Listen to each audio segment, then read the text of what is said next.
The word for sit in Spanish is sentarse. It's a commonly used verb that you can use to ask someone to take a seat or to describe someone who is sitting.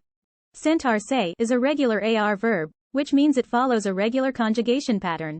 For example, yo me siento means I sit down, and tú te sientas means you sit down.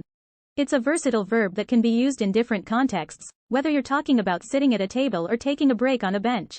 It's also important to note that there are other ways to ask someone to sit in Spanish, such as siéntate or toma asiento. These phrases are more direct and can be used to ask someone to sit down in a specific place or situation. So next time you want to talk about sitting in Spanish, remember to use the verb sentarse or one of its variations. It's a simple and effective way to describe someone who is sitting or to ask someone to take a seat. Hey there, fellow language learners. Are you enjoying this video and finding it helpful? If so, don't forget to hit that subscribe button. By subscribing to our channel, you'll never miss out on our latest language learning videos. Also check out description pages to check out some amazing books which will help you learn Spanish language.